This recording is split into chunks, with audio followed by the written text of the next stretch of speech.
The marble floor was cold beneath my knees. Even through the thick cotton of my uniform, I scrubbed in small, methodical circles, watching the soap suds swirl and disappear into the grain of the stone, my reflection distorted in its polished surface.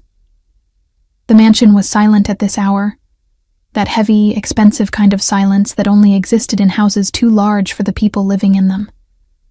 My back ached.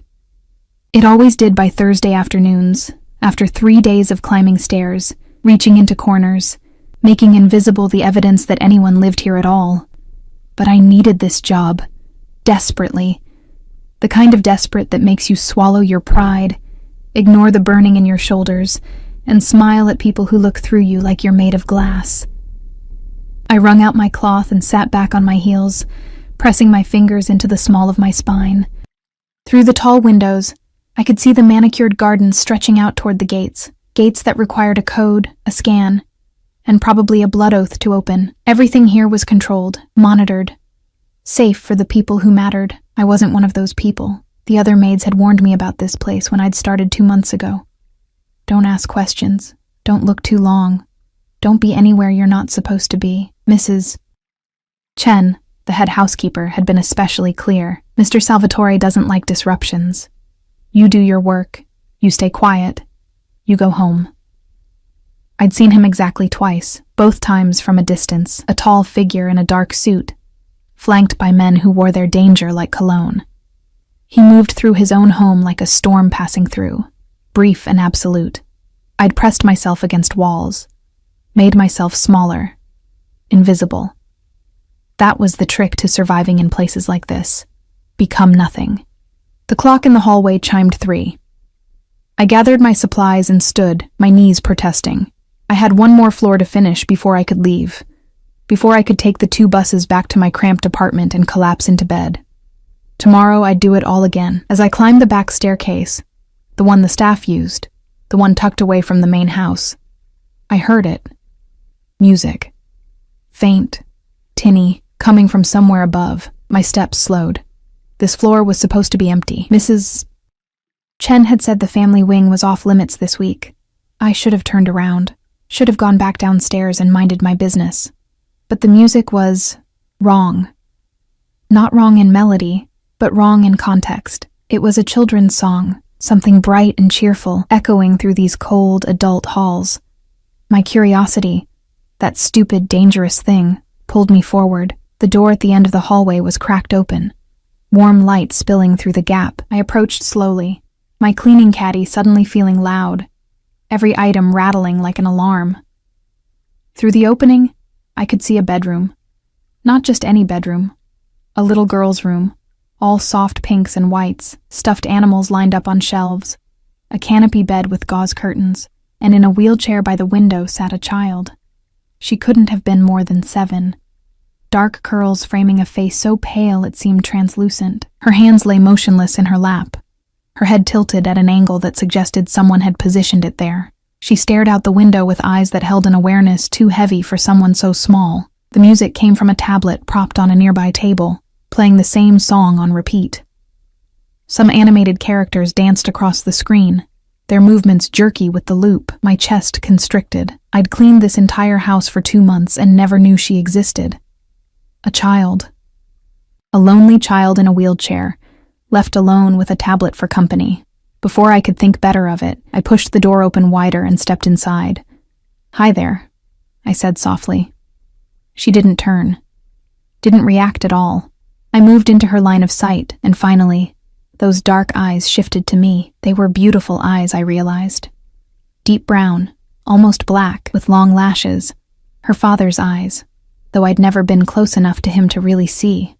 "I'm Elena," I introduced myself, setting down my caddy. "I work here. I clean the house." Nothing. Not even a blink of acknowledgement, but something in her gaze changed, sharpened. She was listening. I glanced at the tablet, at the same cheerful song starting over again. "Are you tired of that song? I bet you are." I'd be going crazy. I reached over and paused it, and in the sudden silence, I could hear my own heartbeat. The little girl's eyes tracked my movement. There was intelligence there, trapped behind whatever had taken her mobility, her voice. "Do you like to dance?" I asked, then immediately felt stupid.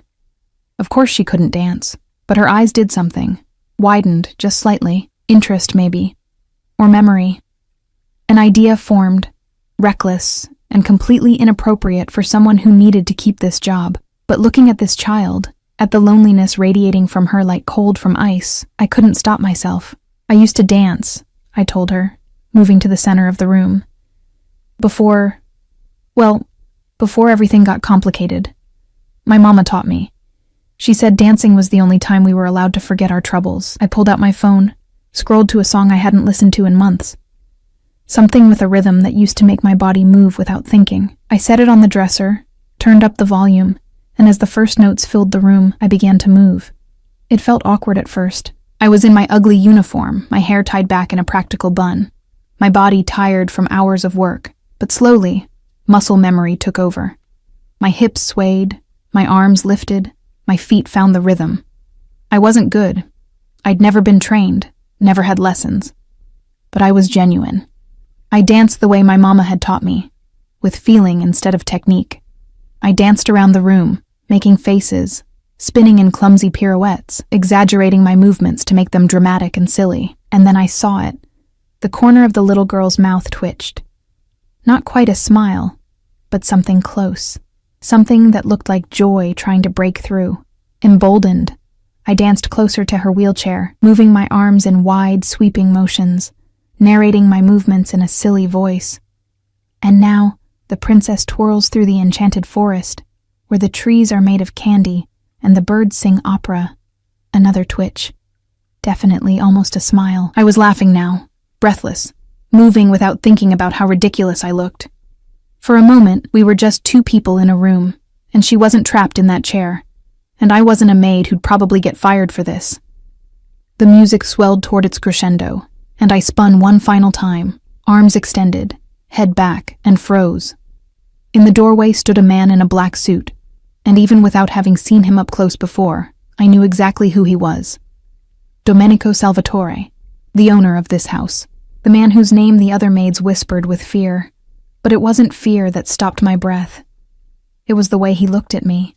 His face was angular, sharp enough to cut, with a jaw that seemed carved from stone and dark eyes that absorbed light rather than reflected it. He was young, mid-30s maybe, but carried himself with the authority of someone who'd never been told no. 3 men flanked him, hands folded in front of them, their expressions carefully blank. But his expression wasn't blank. It was unreadable in a way that made my skin prickle with warning.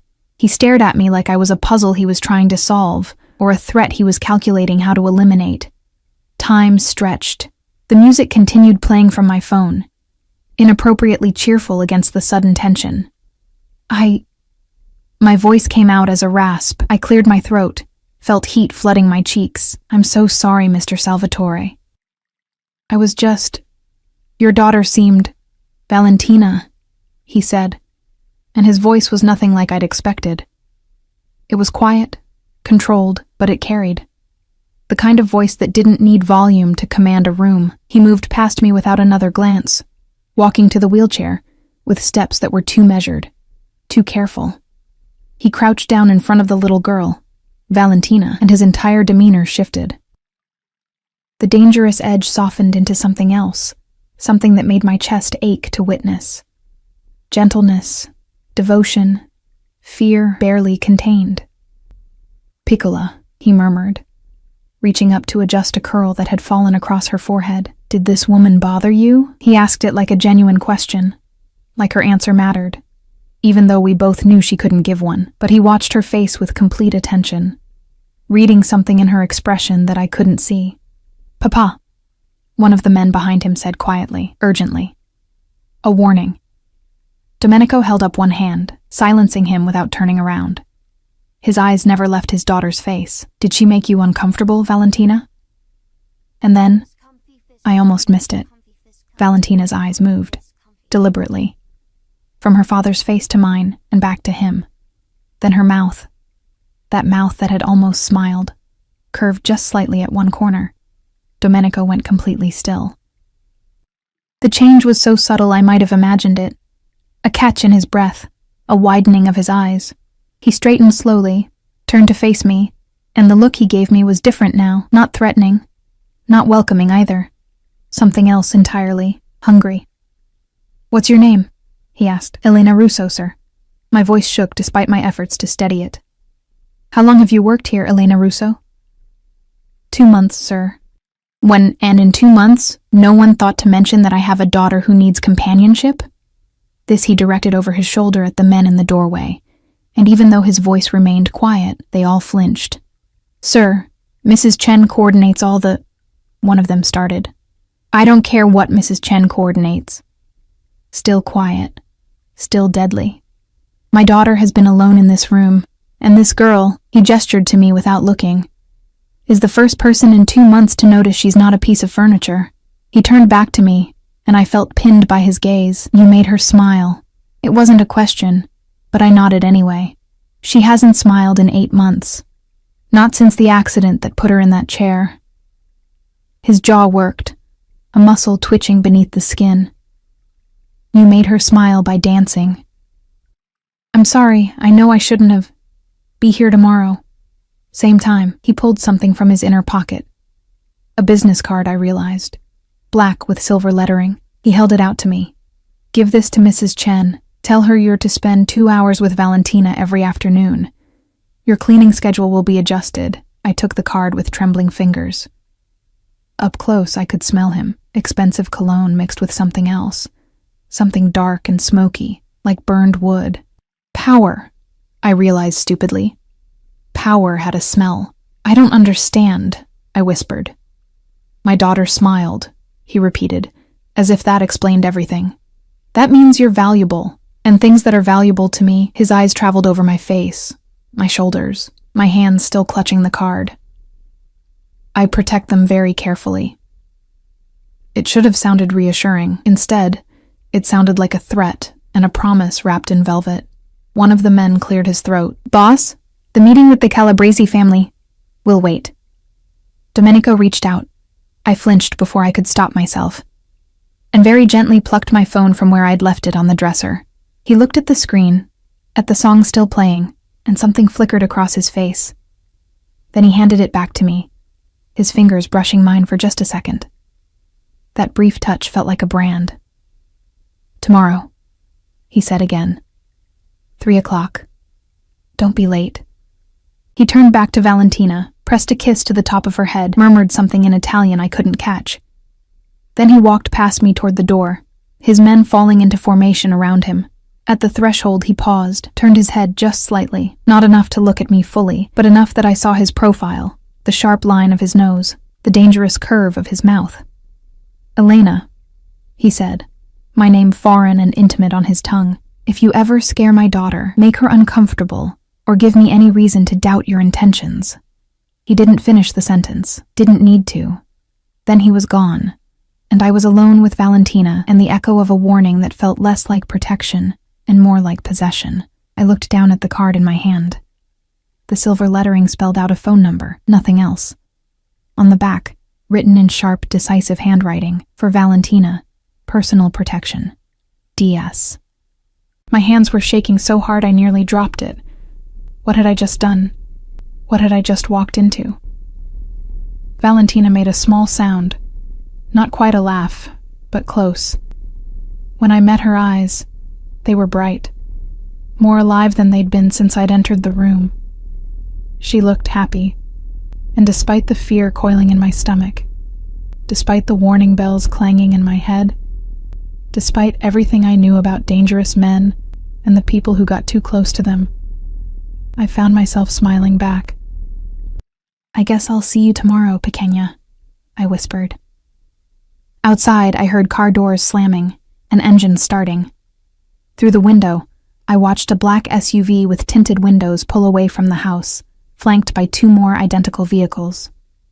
I'd been invisible in this house for 2 months. Something told me I'd never be invisible again. I didn't sleep that night. Every time I closed my eyes, I saw him, that sharp jaw, those dark eyes that had looked at me like I was something to be studied, categorized, possessed. Things that are valuable to me, I protect them very carefully. The words circled through my mind on an endless loop, and I couldn't decide if they were a promise or a prison sentence. At 2:47 a.m., I sat up in bed, my thin sheets tangled around my legs, and stared at the card on my nightstand. In the darkness, the silver lettering seemed to glow. I'd memorized every detail, the weight of the cardstock, too expensive for something so simple. The phone number with no name attached, the handwriting on the back, those sharp, decisive strokes that looked like they'd been carved rather than written. My apartment was smaller than Valentina's bedroom. One room that served as bedroom, living room, and kitchen, with a bathroom so tiny I had to turn sideways to close the door. The heating barely worked, and my neighbor's baby cried through the walls at all hours, but it was mine. I'd fought for it, scraped together deposits and references, worked 3 jobs to keep it. Now, lying in the dark, I wondered if I'd just traded my invisibility for something far more dangerous. At 5:30 a.m., I gave up on sleep and showered in lukewarm water, watching the sky lighten through my single window. Friday. Just another day. Except it wasn't, and we both knew it. I dressed in my usual uniform, black pants, white button-down shirt, comfortable shoes. But my hands fumbled with the buttons, and I had to redo my hair 3 times before the bun sat neatly at the nape of my neck. In the cracked mirror above my sink, I looked pale, shadows under my eyes that makeup couldn't hide. "You're being ridiculous," I told my reflection. "He's just a man. You're just dancing with his daughter. Nothing has to change." But everything had already changed, and I'd felt it the moment his eyes had landed on me. The bus ride to the Salvatore estate took an hour and 15 minutes. 2 transfers through parts of the city that shifted from gray to grayer. I pressed my forehead against the window and watched the world scroll past. Convenience stores with bars on the windows, apartment buildings with laundry strung between balconies, eventually giving way to wider streets, taller trees, houses that sat behind gates and walls. By the time I reached the mansion, my stomach was a knot of anxiety. Mrs. Chen was waiting for me in the kitchen, her face pinched with an expression I couldn't read. She was a small woman, probably in her 60s, who ran the household staff with military precision. I'd never seen her smile, never heard her raise her voice. She didn't need to. Her disapproval was palpable enough without volume. "Elena," she said, my name clipped and sharp. "I received a very interesting call this morning." I set down my bag, met her eyes. "Mrs. Chen, I can explain. Mr. Salvatore informed me that your duties have changed." She picked up a piece of paper from the counter, held it at arm's length like it might contaminate her. "You're to spend 2 hours every afternoon with Miss Valentina. Your cleaning responsibilities will be redistributed among the other girls." Relief flooded through me, immediately followed by guilt. The other maids would have to pick up my slack, work harder, because I'd stumbled into something I didn't understand. "I didn't ask for this," I said quietly. "No, Mrs. Chen's gaze was shrewd, assessing. "You didn't. But you have it now. And let me tell you something, girl. In this house, there are rules. The first rule is that you don't draw attention to yourself. You've already broken that rule." She moved closer, and I caught the scent of the tea she always drank, something herbal and bitter. "Mr. Salvatore is not a kind man, Elena. He may seem calm, controlled, but underneath..." She shook her head. "You've been noticed now. That's not a gift. That's a target on your back. I just danced with his daughter," I whispered. "That's all. That's never all." Mrs. Chen turned away, began pulling ingredients from the refrigerator with sharp, precise movements. "Be in Miss Valentina's room at 3 o'clock. Don't be late. And Elena?" She paused, her back still to me. "Be very, very careful what you wish for in this house. Sometimes getting what you want is the worst thing that can happen to you." I spent the morning in a daze, going through the motions of cleaning rooms that didn't need cleaning, my mind elsewhere. The other maids gave me looks, some curious, some resentful. Maria, who'd been here longest, cornered me in the second-floor hallway around noon. "Is it true?" she asked, her accent thick with her native Portuguese. "You met him? The boss?" I nodded, not trusting my voice. "Deus," she breathed, crossing herself. "And you're still here? Still walking around?" "I didn't do anything wrong," I said, defensive. "I was just... It doesn't matter what you did or didn't do." Maria glanced over her shoulder, lowered her voice. That man. He's not like other rich men. The things I've heard, Elena. The things that happen to people who cross him. I'm not crossing him. I'm helping his daughter. That's what worries me. She reached out, gripped my arm with surprising strength. His daughter is everything to him. Everything. If something happens to her, if she gets upset, if anything goes wrong. She didn't finish the sentence, just shook her head and walked away, leaving me standing in the hallway with my heart hammering against my ribs. At 2:45, I climbed the back stairs to the family wing, my legs heavy with each step. The house felt different today, more watchful, like the walls themselves were paying attention. I passed a man in a dark suit standing near a window, speaking quietly into a phone. He watched me go by with eyes that cataloged and assessed, and I knew without being told that he was one of Domenico's men. Security, protection, or surveillance. Valentina's door was closed. I knocked softly, waited for permission that wouldn't come, then pushed it open. The room was exactly as I'd left it yesterday, but sunlight streamed through the windows now, making everything softer, less haunted. Valentina sat in her wheelchair near the window, positioned so she could see the gardens. She wore a different dress today, pale yellow, with white flowers embroidered along the collar. Someone had braided her dark hair, woven a ribbon through it. "Hi, pequeña," I said, stepping inside and closing the door behind me. "Remember me?" Her eyes found mine immediately, and I saw recognition there. No smile yet, but something close. Interest, maybe. Hope. I set down my bag and moved into her line of sight, crouching down so we were at eye level.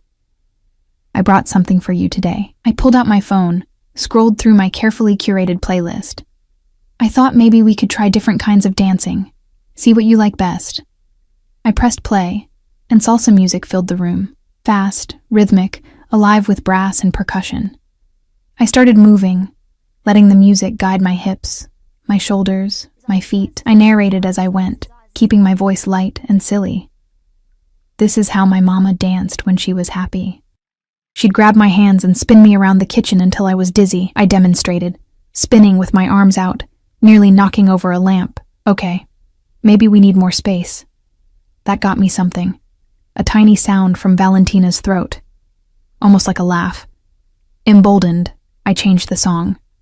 Something slower this time, a ballad that my mother used to sing while washing dishes. I swayed gently, moving my arms in flowing motions, telling Valentina about my childhood, about the tiny apartment where music was the only luxury we could afford. I was mid-spin when I felt it, that prickling awareness, the sensation of being watched. I turned, and my breath caught. Domenico stood in the doorway, silent as a shadow. How long had he been there? His expression was unreadable, but his eyes... God. His eyes were intense, focused on me with an attention that made my skin heat. He wore another suit, charcoal gray this time, with a white shirt open at the collar. No tie. The casual detail somehow made him more dangerous, not less. Behind him, I could see two more men in the hallway, their presence a reminder that this man never moved through the world alone. "Don't stop," he said quietly. My mouth went dry. Mr. Salvatore, I didn't hear you." I said don't stop, not a request. A command, delivered in that soft voice that somehow carried more weight than a shout. The music continued playing from my phone. I stood frozen, acutely aware of how I must look. Hair escaping from its bun, cheeks flushed, breathing hard from the dancing. My uniform was wrinkled where I'd been moving, and I felt suddenly, painfully conscious of my own body. "She likes watching you," Domenico said, moving into the room. His men stayed in the doorway, their backs to us, giving the illusion of privacy while maintaining their vigilant watch.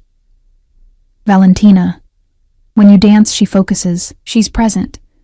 Do you understand what that means?" I shook my head, not trusting my voice. He moved to his daughter's wheelchair, placed a hand on her shoulder with such tenderness it made my chest ache. "Since the accident, she's been distant, locked inside herself. The doctors say she's aware, that her mind is intact, but she can't express herself, can't move more than her eyes, can't speak, can't..." His voice roughened, and he stopped, took a breath. But yesterday, when you danced, I saw her. Really saw her. She was trying to smile. He looked up at me then, and the vulnerability in his face was so unexpected, so raw, that I took a step back. This wasn't the dangerous man from yesterday. This was a father, desperate and breaking, held together by sheer will. "Please," he said, and that single word carried more weight than any threat. "Dance for her again." So I did. I moved slowly at first, self-conscious with him watching, but gradually the music pulled me in. I danced the way my mother had taught me, with feeling, not technique, with joy instead of precision.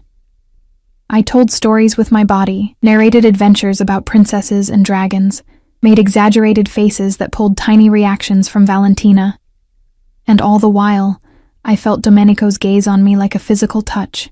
When the song ended, I was breathless, my heart pounding. Valentina's eyes were bright, more alive than I'd seen them, and when I looked at Domenico, I found him staring at me with an expression that made my stomach flip. "What happened to her?" I asked, immediately regretting the question. "I'm sorry. That's not my place." "A car accident." His voice was flat, controlled, but underneath I heard the rage he kept leashed. 8 months ago, someone ran a red light, T-boned the car she was in with her mother. He paused, and when he continued, each word was carefully measured. Her mother died on impact. Valentina survived, but the damage to her spine. He stopped, his jaw working. "I'm so sorry," I whispered. The driver was drunk. He walked away with a broken arm. Domenico's hand tightened on Valentina's wheelchair, his knuckles going white. "He's not walking anymore." The implications of that statement hung in the air between us, heavy and dark. I should have been horrified, should have been afraid. But looking at this little girl, at her father's barely contained grief, I only felt a fierce, unexpected anger on their behalf. "She's lucky to have you," I said. Domenico's gaze snapped to mine, sharp and assessing. "She's all I have," he corrected. "Everything I do, every decision I make, is for her. To keep her safe, to give her the best care, the best life possible, even if—" He stopped, looked away. "Even if that life looks different than I'd planned." He stood abruptly, smoothed down his suit jacket with precise movements. The vulnerability disappeared, replaced by that controlled mask I was beginning to recognize. "You'll come every day, 3 to 5. I'll have Carlos—" He gestured to one of the men in the doorway. "Drive you home after. It's not safe for you to take the bus at that hour." "That's not necessary." "It wasn't a request, Elena." He moved toward the door, then paused, turned back. "And I'm increasing your salary. Whatever Mrs. Chen is paying you, consider it tripled. Mr. Salvatore, I can't— You're not cleaning toilets anymore. You're caring for my daughter. That's worth more than whatever pittance you were earning." He pulled out his phone, typed something quickly.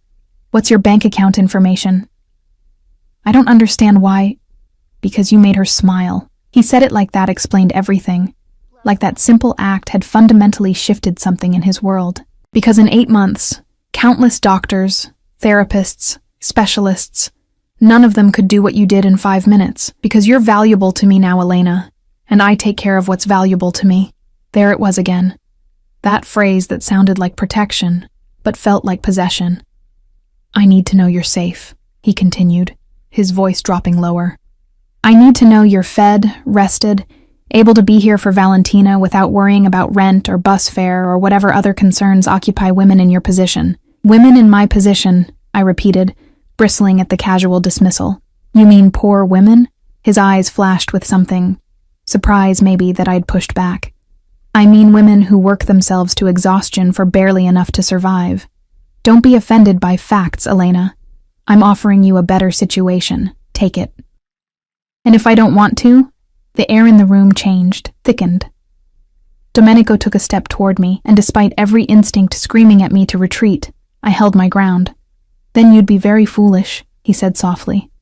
"Because this isn't just about money, this is about protection. Do you know what happens when people notice you're important to someone like me?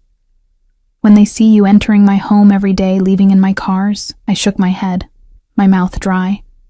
"You become a target. He moved closer, and I could smell that scent again. Expensive cologne, smoke, power.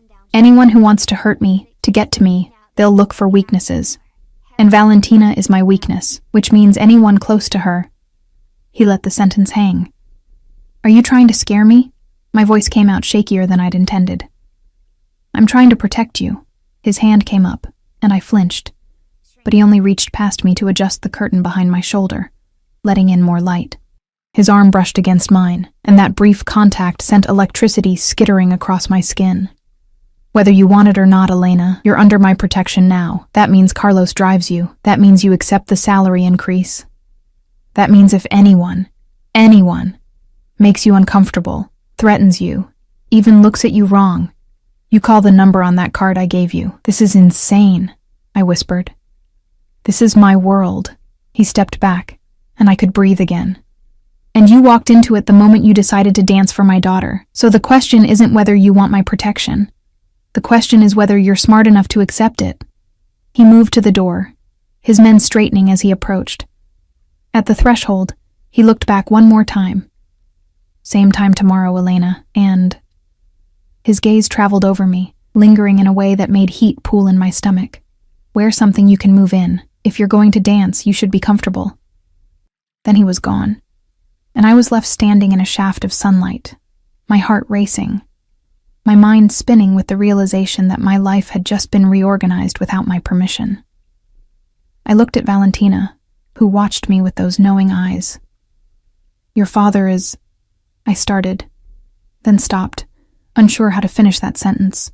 Controlling, protective, dangerous, all of the above. Valentina's mouth curved, just slightly.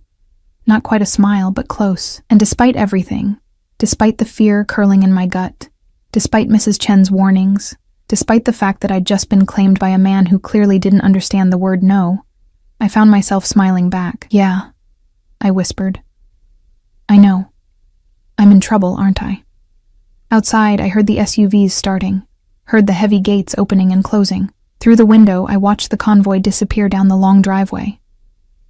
The room felt emptier without him in it, and that realization terrified me more than anything else that had happened. Carlos was waiting for me in the circular driveway when I emerged from the house at 5 o'clock, my legs still shaky from 2 hours of dancing. He stood beside a black Mercedes, identical to the SUVs I'd seen Domenico use, and when he saw me, he opened the back door without a word. I can take the bus, I said, even though we both knew it was pointless. Carlos was maybe 50, with silver threading through his dark hair, and the kind of stillness that came from years of watching, waiting, protecting. He didn't smile, didn't argue, just gestured to the open door with a patience that suggested he could stand there all night if necessary. I got in. The interior smelled like leather, and something else, gun oil, maybe, or the particular scent of controlled violence. Carlos slid into the driver's seat, adjusted the rearview mirror until his eyes met mine, and said in accented English, "Address?" I gave it to him, watched his expression don't change even though I knew what he was thinking.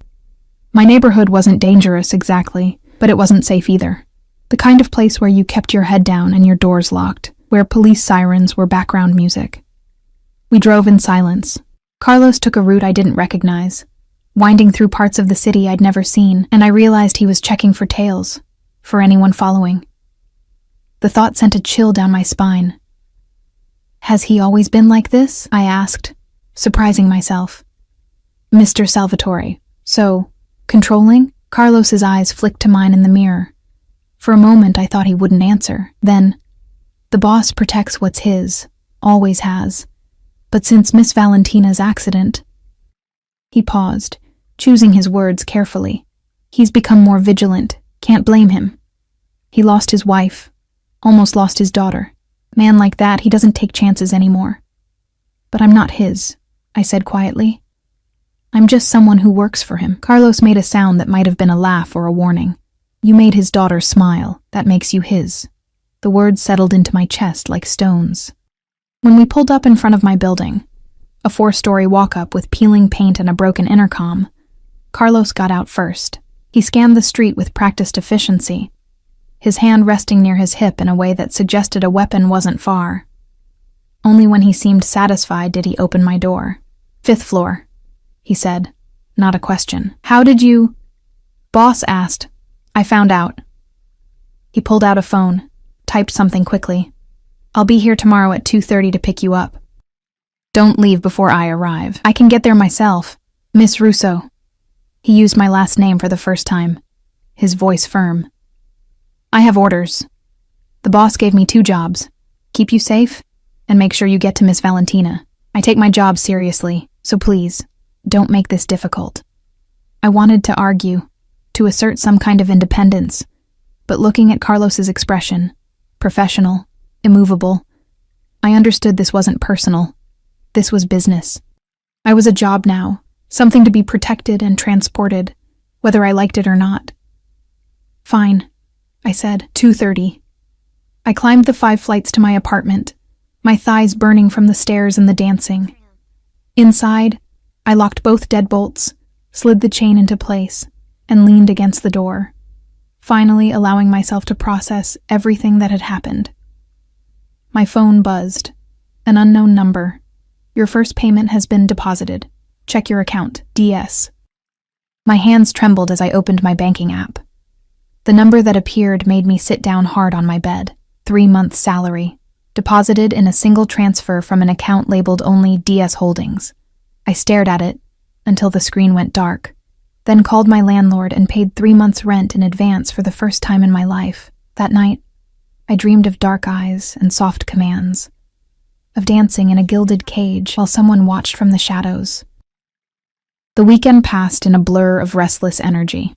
I cleaned my apartment, really cleaned it, scrubbing corners that hadn't seen attention in months. I bought groceries without checking prices, filled my tiny refrigerator with fresh vegetables and real meat instead of whatever was cheapest. I even replaced my threadbare towels, standing in the store aisle feeling guilty and exhilarated in equal measure. Saturday night, my friend Sophia called, wanting to know why I'd been ignoring her texts. "I've been working," I said, which was true but incomplete. Working or hiding? Sophia had known me since high school, back when we'd both had dreams bigger than our circumstances. She'd made hers happen, put herself through nursing school, got a good job at the county hospital. Meanwhile, I'd gotten this. "You sound weird, Elena. What's going on?" I wanted to tell her. Wanted to explain about Valentina, about the dancing, about Domenico and his quiet commands and the way he'd looked at me like I was something precious and dangerous all at once. But how could I explain what I didn't understand myself? "Just a new position," I said finally. "Better pay, different responsibilities." "Different how?" "I'm caring for a little girl now, special needs. She's wonderful, Sophia, smart and aware but trapped in her body. And when I dance for her, she lights up. It's like I'm giving her something no one else can." Silence on the other end. Then, carefully, "This little girl, who's her father?" The question I'd been avoiding. Someone wealthy, someone important. "Elena." Sophia's voice sharpened with worry. "Please tell me you're not getting involved with some rich married man." "He's a widower, and I'm not involved with him. I'm helping his daughter, that's all." "That's never all. Men with money, men with power, they don't see women like us as people, Elena. We're conveniences, entertainment, and when they're done—" "It's not like that," I said, but my voice lacked conviction. After we hung up, I lay in bed staring at the ceiling, Sophia's words circling through my mind. Men with money, men with power. They don't see women like us as people. Was that what I was to Domenico? A convenience? A tool to reach his daughter? But I remembered the way he'd looked at me while I danced, the intensity in his gaze that had nothing to do with Valentina and everything to do with me, the way he'd said my name, Elena, like he was testing how it felt on his tongue. "You're valuable to me now." I told myself I was reading too much into it, projecting meaning onto simple words. He was protecting his daughter's caretaker, nothing more. But I'd seen the way his eyes had lingered on me, had felt the air change when he stepped close. I told myself I was being foolish. I didn't believe it. Monday came too quickly, Carlos was waiting outside my building at exactly 2:30, and this time when he opened the car door, there was a shopping bag on the back seat. "From the boss," Carlos said when he saw my questioning look. Inside the bag were dance clothes, leggings, comfortable tops, proper dance shoes in exactly my size. Expensive brands I'd never dreamed of owning. And at the bottom, a note in that same sharp handwriting. "You should be comfortable. DS." I changed in Valentina's bathroom before our session, feeling strange in clothes that fit properly, that moved with my body instead of against it. When I emerged, Valentina's eyes widened slightly, her version of approval I was learning to recognize. "Your father has opinions about everything, doesn't he?" I asked her, smoothing down the soft fabric of my new top. Her mouth twitched, definitely amusement. I danced for her for 2 hours, trying new styles, new songs, narrating stories about faraway places and impossible adventures. And slowly, incrementally, I saw changes. A finger that moved, just barely, just a millimeter, but moved. An expression that lasted longer, grew stronger. "You're getting stronger," I told her, crouching down to meet her eyes. "I can see it, Pequeña. Your body is fighting its way back to you." I didn't know if it was true, if dancing could somehow help heal neurological damage, but I wanted to believe it, needed to believe that I was giving her something real, not just distraction. At 5 o'clock, when Carlos knocked to announce it was time to leave, I gathered my things slowly, reluctant to go. Valentina watched me with those knowing eyes, and I could have sworn she looked disappointed. "Tomorrow," I promised, kissing the top of her head the way I'd seen Domenico do. "Same time. I'll teach you about flamenco. My grandmother was Spanish, and she said flamenco wasn't dancing. It was passion made visible."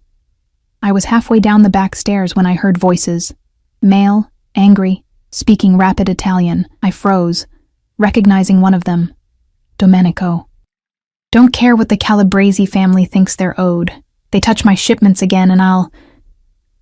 Another voice, calmer, cautioning. Then footsteps approaching. I should have kept moving, should have made myself scarce like Mrs. Chen had taught me. Instead, I pressed against the wall, holding my breath as 2 men rounded the corner. Domenico saw me instantly, his eyes narrowed, and something flickered across his face. Surprise, followed by calculation. The man beside him, older, with scars marking his weathered face, stopped talking mid-sentence. "Elena," Domenico's voice was carefully neutral. "Carlos is waiting for you." "I know, I gestured helplessly up the stairs. He moved toward me, and the scarred man fell back, giving us space. When Domenico stood close enough that I could count his eyelashes, smell his cologne, feel the heat radiating from his body, he said quietly, "How is she today?" "Better.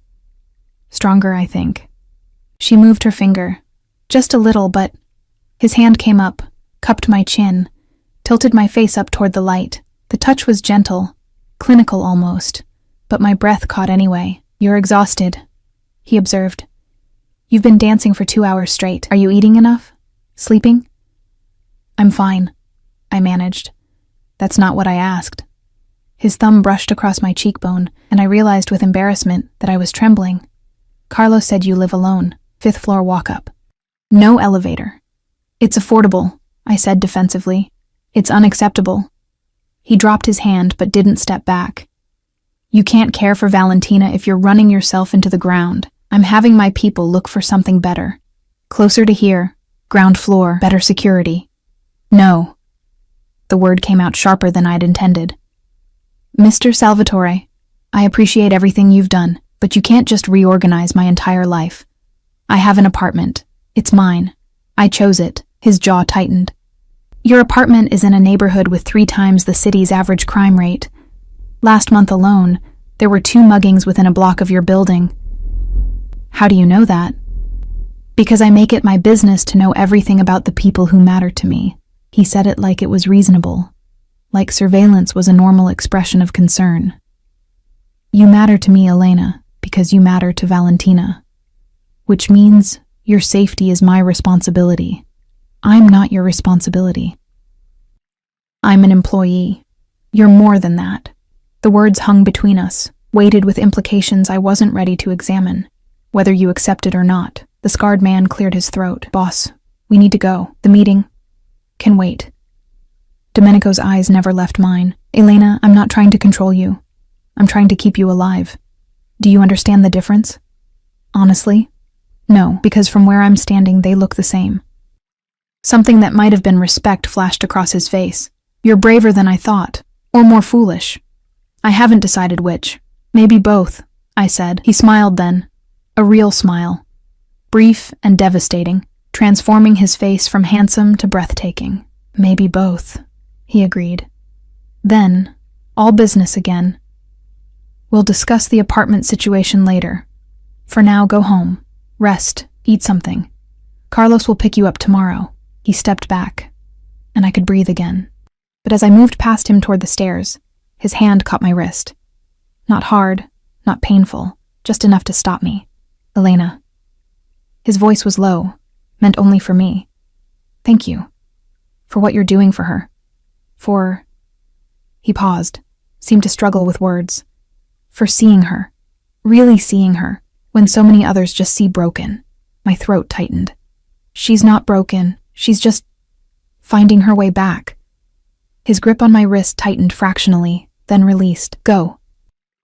Before I think of more reasons to keep you here. I fled down the stairs, my heart hammering, his words echoing in my head. Before I think of more reasons to keep you here. In the car, Carlos glanced at me in the rearview mirror. You okay, Miss Russo? I don't know, I admitted. Carlos, is he always like this? So... intense? Carlos supplied. Possessive? Controlling? He nodded. With things that matter to him, yes. The boss doesn't do anything halfway. When he cares about something, he consumes it, protects it, owns it. I'm not a thing to be owned. No, Carlos agreed, but try telling him that. We drove through the darkening city, and I watched the lights blur past, thinking about possession and protection, about the fine line between the two. Thinking about a man who smiled like sunshine breaking through storm clouds, who touched my face like I was made of glass, who cataloged my living situation like he was planning a hostile takeover. You're valuable to me now. The words should have flattered me, should have made me feel important, seen. Instead, they felt like a velvet collar tightening around my throat. But when I closed my eyes, I saw Valentina's almost smile. Saw the light in her eyes when I danced. For her, I could endure her father's overwhelming attention. For her, I could navigate the dangerous waters of Domenico Salvatore's protection. I just had to make sure I didn't drown in the process. 3 weeks passed in a rhythm that became both comfortable and dangerous. Every afternoon at 2:30, Carlos appeared outside my building. Every afternoon from 3 to 5, I danced for Valentina, and every evening, Domenico found a reason to appear in her doorway, watching us with those dark, hungry eyes. The changes in Valentina were undeniable. Her finger movements had progressed to small hand gestures. She could turn her head slightly now, tracking my movements across the room. And twice, she'd made sounds that weren't quite words but were close, throaty attempts at communication that made my eyes sting with tears. But the changes in me were more troubling. I'd started looking forward to those moments when Domenico appeared, started choosing my dance outfits with more care, wondering if he'd notice, started staying a few minutes longer than necessary, hoping he'd arrive before I left. I was playing with fire, and I knew it. On a Thursday evening, 3.5 weeks after everything started, Domenico arrived earlier than usual. I was mid-dance, spinning to a fast-paced cumbia, laughing at my own clumsy footwork, when I caught sight of him in the doorway. But this time, he wasn't alone. A woman stood beside him, tall, elegant, wearing a dress that probably cost more than my monthly rent. She was beautiful in that calculated way some women achieved, all sharp cheekbones and perfect makeup, her blonde hair swept into an intricate updo. I stumbled, caught myself, stopped dancing. The music continued playing from my phone, inappropriately cheerful against the sudden tension. "Don't stop on my account," the woman said, her voice cool and appraising. She had an accent I couldn't place, somewhere European, refined. I was enjoying the show. Something in her tone made my skin prickle. I reached for my phone, paused the music. I was just finishing up. "Elena," Domenico said, his voice carrying a warning I didn't understand. "This is Katerina Volkov, an associate." Katerina's smile was all teeth. "Associate. How diplomatic, Domenico." She moved into the room with the confidence of someone who belonged, her heels clicking against the hardwood floor. She barely glanced at Valentina before her attention fixed on me. "So you're the little dancer everyone's talking about." "I'm Elena," I said, straightening my spine, refusing to be intimidated. "I work with Valentina." "Work with?" Katerina laughed, a sound like breaking glass. "Is that what we're calling it?" She turned to Domenico, and something passed between them, a history, an understanding, a challenge.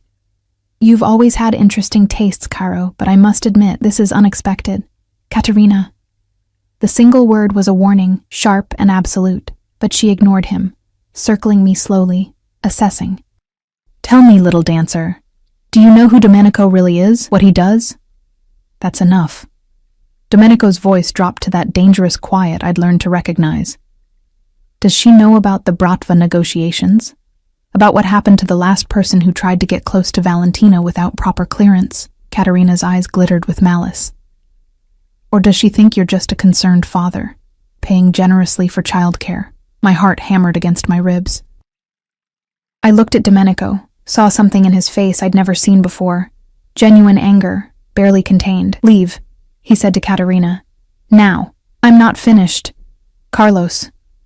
Domenico didn't raise his voice, but instantly, Carlos appeared in the doorway with 2 other men. "Ms. Volkov was just leaving. Please escort her out. And make sure she understands that her access to this house has been revoked." Katerina's expression twisted with fury. "You're making a mistake, Domenico. The Volkov family won't forget this disrespect. The Volkov family can take their concerns to Victor. I'm sure he'll be fascinated to hear how his daughter disrupted a session with my daughter's therapist." His voice was ice. "Get out of my house." For a moment, I thought she might argue. But Carlos stepped forward, and whatever she saw in his expression made her reconsider. She turned on her heel and stalked toward the door, pausing only to look back at me. "Enjoy it while it lasts, little dancer," she said. "Men like Domenico don't keep their toys for long." Then she was gone, and the room felt like it could breathe again.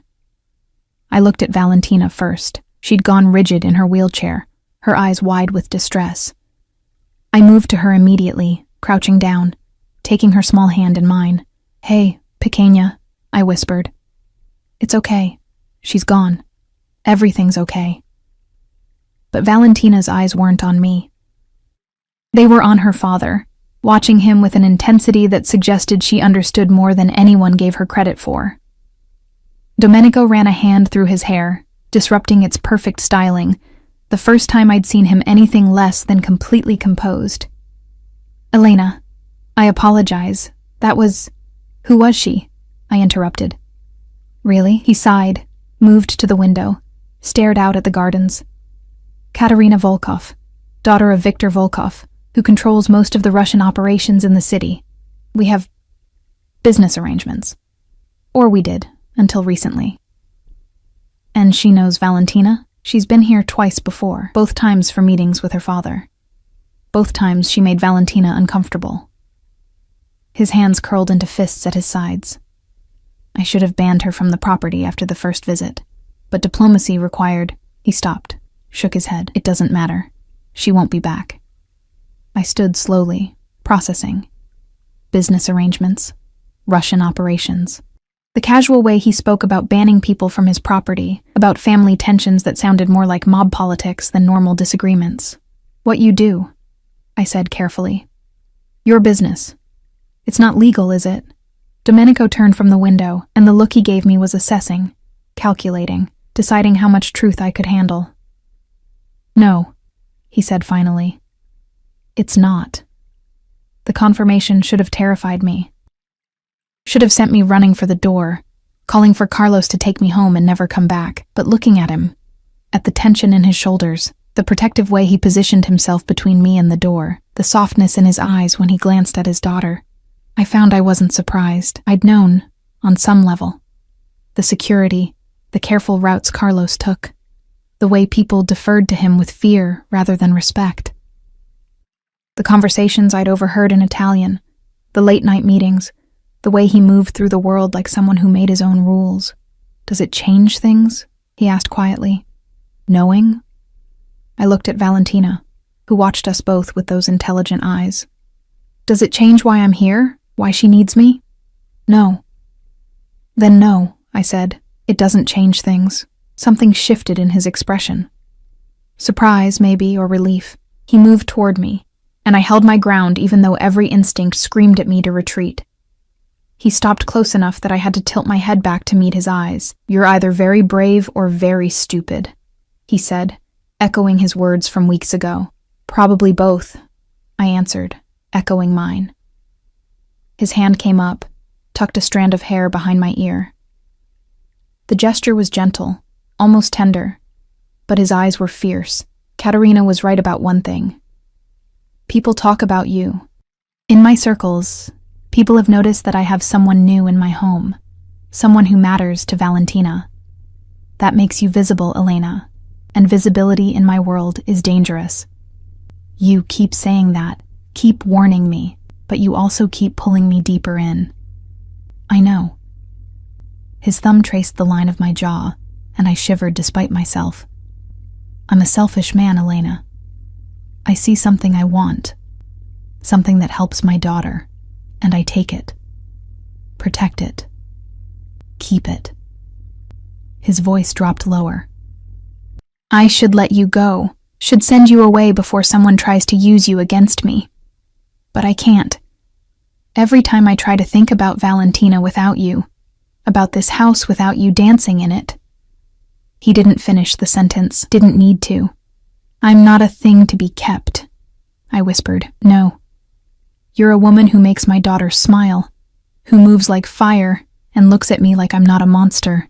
His hand slid to the back of my neck, his fingers tangling in my hair. You're the first thing in 8 months that's made me feel something other than rage and grief, and that terrifies me more than any threat the Volkov family could make. My breath caught. Mr. Salvatore, Domenico, he corrected. When we're alone, you call me Domenico. Domenico, I tried, his name strange and intimate on my tongue. We shouldn't, I know. But he didn't step back. If anything, he moved closer, until I could feel the heat of his body, smell his cologne mixed with something else, coffee maybe, and the faint metallic tang of stress. Tell me to stop, Elena. Tell me this crosses a line and I'll step back. I'll keep our relationship professional. But you have to say it. You have to mean it. I should have said it. Should have established boundaries, protected myself, remembered Sophia's warnings about powerful men who saw women like me as conveniences. But standing there, with his hand in my hair, and his eyes dark with want, with Valentina watching us like she was rooting for something she couldn't express, I couldn't find the words. I don't know what this is, I said instead. I don't know what you want from me. Everything. The word was raw, honest. I want everything, Elena. Your time, your attention, your safety in my hands. I want you here every day, dancing for my daughter. I want to know you're protected, cared for, that nothing and no one can hurt you. His jaw clenched. I want things I have no right to want from someone like you. Someone like me, I repeated. You mean someone poor? Someone beneath you? Someone good? The correction was fierce. Someone who hasn't been corrupted by my world, who still dances like joy is possible, who looks at my broken daughter and sees wholeness. His thumb brushed across my lower lip, and my knees went weak. You're everything I'm not, Elena. Everything I can't afford to want, and I want you anyway. A sound from across the room broke the moment. Valentina, making one of those throaty, almost words. We both turned to look at her, and her eyes were bright, her mouth curved in something that was unmistakably a smile.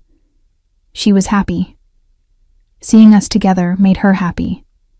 Domenico saw it too. His hand dropped from my neck, but he didn't move away. "She likes you," he said softly. "More than likes you. You're bringing her back to us, piece by piece. How can I let that go? How can I risk losing that for her?" "So this is about Valentina?" I asked, needing to understand. "You want me close because of what I do for her?" It started that way. His eyes met mine, honest and dangerous. "It's not anymore." Before I could respond, his phone buzzed. He pulled it out, glanced at the screen, and his expression hardened. "I have to go. There's a situation that requires my attention." He looked at me, and something in his gaze made my stomach flip. "Carlos will take you home. Tomorrow we need to talk, really talk about what happens next. About how to keep you safe while he gestured between us, while you're in my life. Don't." He cut me off gently. "Don't diminish what you are, not to me."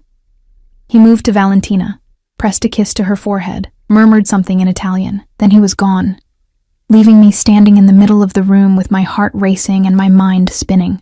Valentina made another sound, and when I looked at her, her expression was knowing, almost smug. "Don't look at me like that," I told her, but I was smiling. "Your father is impossible." Her smile widened fractionally. She knew. She'd always known, probably from that first day when he'd watched me dance. She'd seen what I'd been too blind or too scared to acknowledge. Domenico Salvatore wanted me, not just as his daughter's caretaker, not just as an employee. He wanted me in a way that was possessive and protective and probably unhealthy, in a way that would complicate everything and put me in danger, and God help me. Part of me wanted him too. That night, I couldn't sleep. I lay in bed, staring at the ceiling, reliving every moment of the evening. The way he'd touched me, the way he'd said everything like it was a confession and a claim all at once. At 2 a.m. my phone buzzed. Unknown number, but I knew who it was before I opened the message. "I can't stop thinking about you dancing, about the way you looked at me tonight. This is dangerous for both of us, Elena. But I've never been good at denying myself what I want. Sleep well. Tomorrow, everything changes." I read it 5 times, my thumb hovering over the reply button.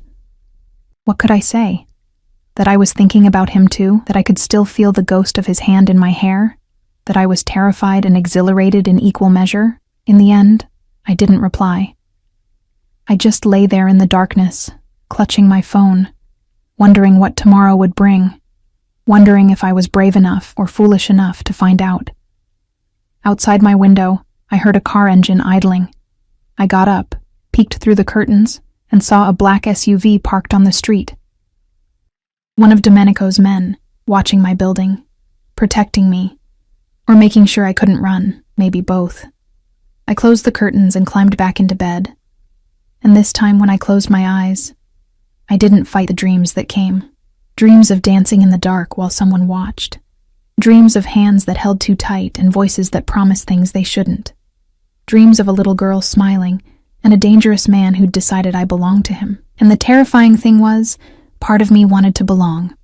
Carlos arrived at 2:30 the next day, but instead of taking me to the mansion, he drove to a restaurant I'd never heard of, the kind of place with no sign on the door, just a discreet number on a brick facade in a neighborhood where everything cost more than I made in a month. "The boss wants to meet you here first," Carlos explained when he saw my confusion. "Private dining room. He has something to discuss." My stomach twisted with nerves.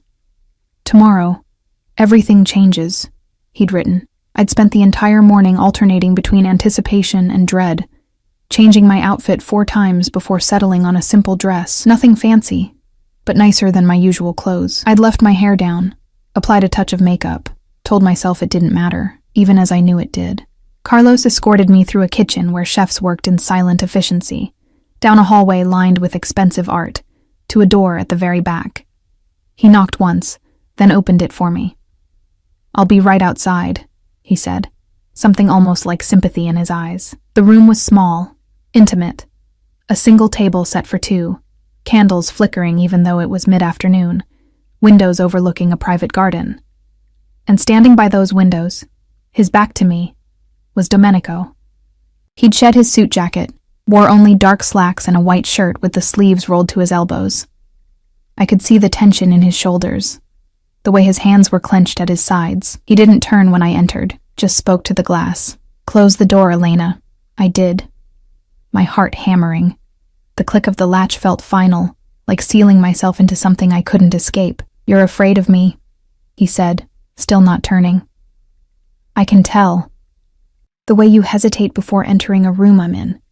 The way your pulse jumps when I stand too close."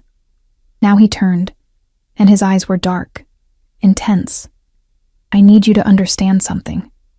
I would never hurt you. Never. But I can't promise the same for everyone else in my world." He moved to the table, pulled out a chair. "Sit. Please. We need to talk, and I need you to really hear what I'm saying." I sat, my hands clasped in my lap to hide their trembling. He took the seat across from me, leaned back, studied me with that assessing gaze I'd come to recognize. "3 weeks ago, you walked into my daughter's room and changed everything," he began, "not just for Valentina, but for me. For the first time in 8 months, I felt something other than rage and grief. I saw someone look at my daughter with joy instead of pity. I watched you dance like the world wasn't heavy, and I realized how much I'd forgotten what lightness looked like." He paused, poured wine into 2 glasses with steady hands. "I told myself it was just about Valentina, that my interest in you was purely practical. You helped her, so I needed to protect you. But I'm not a man who lies to himself, Elena. Not about things that matter." "What are you saying?" My voice came out barely above a whisper. "I'm saying I want you, not just as Valentina's caretaker, not just as someone who makes my daughter smile. I want you in my life, in my home, in my bed."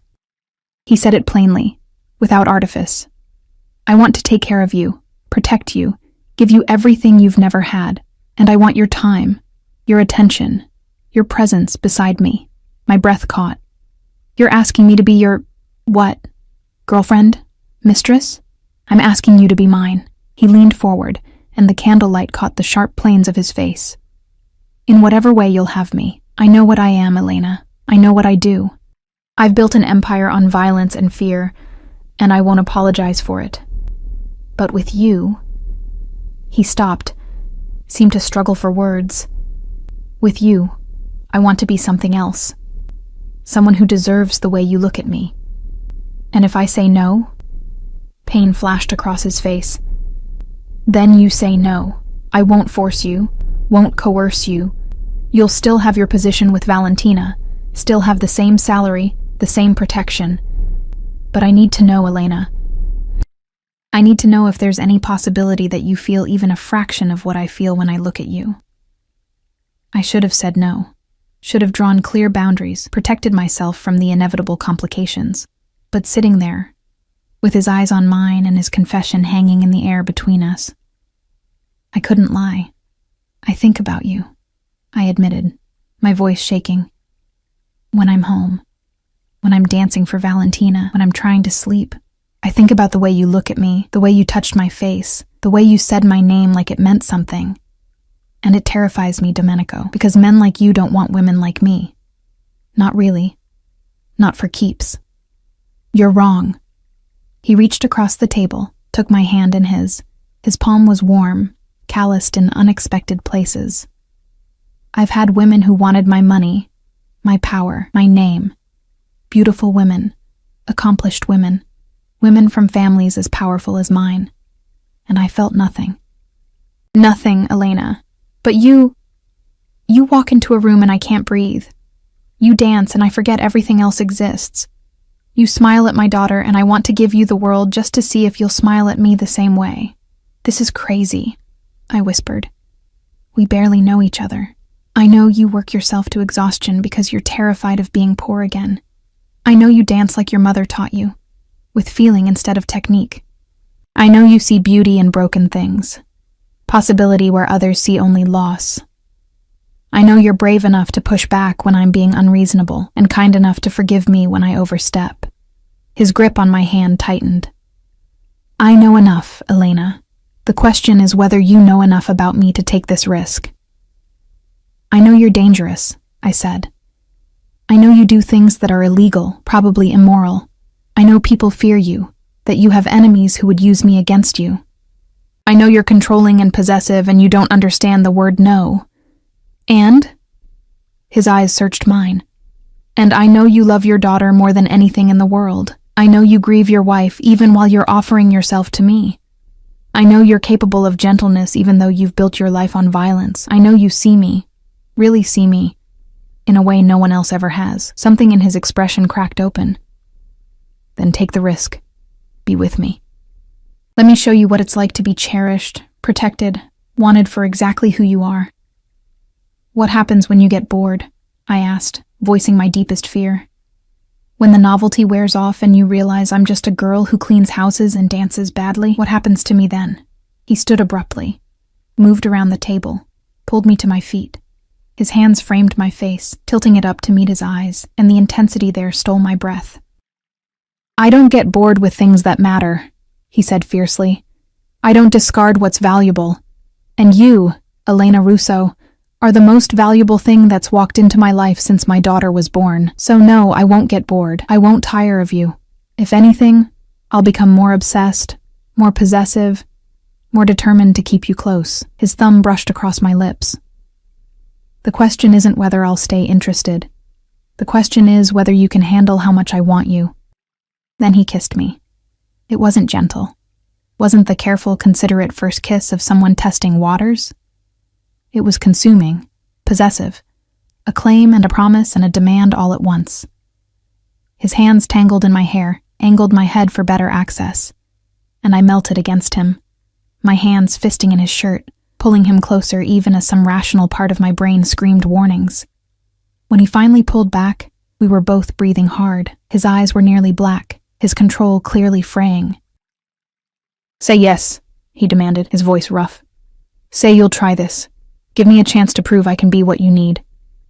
This is insane, I breathed. Everything about this is insane. I know. He pressed his forehead to mine. Say yes anyway. And God help me, I did. Yes. The next 3 months were a blur of stolen moments and careful navigation. Domenico kept our relationship private. Not secret exactly, but contained. Around Valentina, we were professional, appropriate. But in stolen hours, in that private dining room or in his office after hours, he showed me a side of himself I suspected few people ever saw. He was attentive to the point of obsession, learning everything about me. My favorite foods, my childhood dreams, the way I liked my coffee. He replaced my entire wardrobe without asking permission, filled my apartment with flowers every week, had Carlos drive me everywhere even when I protested. He was also suffocating. He wanted to know where I was every moment, who I spoke to, what I was doing. His protection felt more like surveillance, his care more like control. We fought about it. Heated arguments where I accused him of treating me like property, and he accused me of not understanding the dangers I faced. But we always came back together, because underneath the possession and the control, there was something real, something that grew stronger every day. And Valentina, she blossomed. 6 months after I'd first danced for her, she could move her arms, turn her head freely, make sounds that were almost words. The doctors called it miraculous. Domenico called it Elena, but perfection never lasts, not in worlds built on violence. It was a Tuesday when everything shattered. I was dancing for Valentina, laughing at my own clumsy attempt at ballet, when Carlos burst through the door, no knock, no warning. His face grim. We need to go. Now. What's happening? I asked, but he was already moving to Valentina, releasing the brake on her wheelchair. Volkov made his move. The boss is handling it, but he wants you and Valentina in the safe house until it's resolved. Fear iced through my veins. Is he okay? Is Domenico? He's fine. But he won't stay fine if he's worried about you two. Please, Miss Russo, we need to move. The next 6 hours were a nightmare of unfamiliar rooms and armed guards, of watching Valentina's fear and not being able to explain what was happening. Carlos stayed with us, his phone constantly buzzing with updates he wouldn't share. Finally, at nearly midnight, Domenico arrived. He looked like violence barely contained. Blood on his knuckles, his shirt torn, something dark and dangerous in his eyes. But when he saw us, saw Valentina safe in her wheelchair, and me standing beside her. His expression crumbled.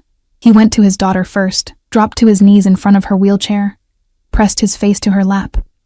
"Piccola," he breathed. "Mi dispiace. I'm so sorry. I never should have let you be at risk." Then he looked at me, and what I saw in his eyes made my chest ache. "Are you hurt? Did anyone touch you?" I shook my head, moved to him, laid my hand on his shoulder. "We're fine. Carlos kept us safe. But Domenico, what happened?" "Volkov tried to take one of my shipments. When that failed, he tried to take something more valuable." His jaw clenched. "He sent men here, to the house. For you and Valentina." The blood drained from my face, but we weren't. Carlos got us out before, because I had extra security watching. Because I'm paranoid and controlling, and I plan for worst-case scenarios. He stood, pulled me against him hard enough to hurt. "Because I knew someone would eventually try to use you against me, and I'd rather smother you with protection than lose you." I held him, felt him trembling against me. This powerful, dangerous man who'd just fought off a rival family, shaking because we might have been hurt. "It's over," he said after a long moment. "Volkov won't be a problem anymore. None of them will. I've made sure of that. I didn't ask what he'd done, didn't want to know the details of the violence he'd enacted to keep us safe. I just held him and let him hold me, while Valentina watched us with those knowing eyes. 2 weeks later, Domenico asked me to move into the mansion. Not requested. Asked, a distinction he was learning to make. "I can't protect you if you're across the city," he argued. "And Valentina needs you close. We both do." I should have refused. Should have maintained some independence. Some piece of my life that was just mine. But looking at him, at the dark circles under his eyes from sleepless nights, at the way he couldn't seem to stop touching me like he needed constant confirmation I was real, I couldn't. "Ground floor," I negotiated. "My own space. I'm not just moving into your bedroom like some kept woman." "Guest suite," he countered. "Private entrance, full kitchen, but connected to the main house, and security cameras covering every approach." We compromised. I moved in with more autonomy than he wanted to give, and more protection than I wanted to accept. It should have felt like a cage. Instead, it felt like coming home. 1 year after I'd first danced for Valentina, Domenico threw her a party. She could walk now. Halting, uncertain steps, but steps nonetheless. She could say a handful of words, her favorite being Papa and Elena. The doctor said her progress was unprecedented, that whatever therapy I was providing was working miracles. I knew it wasn't miracles, it was love, pure and simple. Love expressed through dance, through time, through presence. At the party, surrounded by Domenico's family and associates, I watched Valentina take 3 unassisted steps across the room to reach me. She collapsed into my arms, laughing.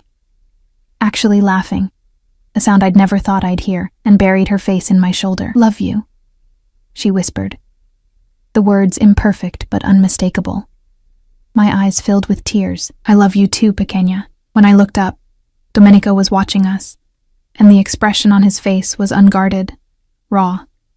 In front of everyone, he crossed to us, pulled us both into his arms, pressed his lips to my temple. "Marry me," he said, not asking, not demanding, just stating it like a fact he'd already decided. I should have been angry at the presumption.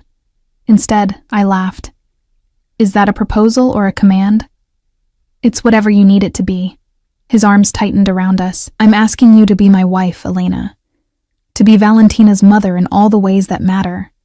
To build a life with me, messy and complicated and probably dangerous, but ours." I looked at Valentina, who watched us with hopeful eyes. Looked around at the people who'd become my family. Carlos, who smiled approvingly from across the room. Mrs. Chen, who actually looked pleased. The guards who'd protected me and teased me and made me feel safe. I looked at Domenico, this impossible, controlling, dangerous man who'd somehow become my everything. "Yes," I said, "but I'm keeping my last name." He laughed, the sound full and genuine. "You can keep whatever you want, Tesoro, as long as you keep me." "Deal," I whispered, and kissed him while Valentina giggled between us, and the room erupted in applause. 6 months later, I stood in a private chapel wearing a dress that cost more than my childhood home, with Valentina as my flower girl and Carlos walking me down the aisle because my own father had died years ago. I married Domenico Salvatore, surrounded by men who'd killed for him and family who'd die for him. And I wasn't afraid. Because I'd learned something in the 2 years since I'd stumbled into his life. Sometimes the most dangerous thing you can do is exactly the right thing. Sometimes love isn't safe or comfortable or rational. Sometimes it's possessive and overwhelming and absolutely terrifying, and sometimes that's exactly what you need. That night, in our bedroom, not his bedroom but ours, Domenico held me close and whispered, "I knew from the first moment I saw you dancing. I knew you'd be mine." "Arrogant," I teased, running my fingers through his hair. "Accurate," he corrected. "You were always meant to be here, Elena, with me, with Valentina, home." And looking around at the life we'd built, messy, complicated, probably still dangerous, but filled with more love than I'd ever dreamed possible, I couldn't argue. I'd walked into his world afraid and invisible, a ghost cleaning houses for people who never saw me. I'd left it as Elena Salvatore, wife to a dangerous man, mother to a miraculous girl, and the woman who'd learned that sometimes being seen, being wanted, being possessed by the right person was the greatest freedom of all. Valentina had her father, whole and present in ways he hadn't been since losing his wife. Domenico had his daughter back, walking and talking and laughing again. And I had them both, my impossible, beautiful family. The world outside might be dark, violent, unforgiving. But inside these walls, surrounded by love and protection and the fierce devotion of a man who'd claimed me as his, I'd found something I'd never expected. I'd found home.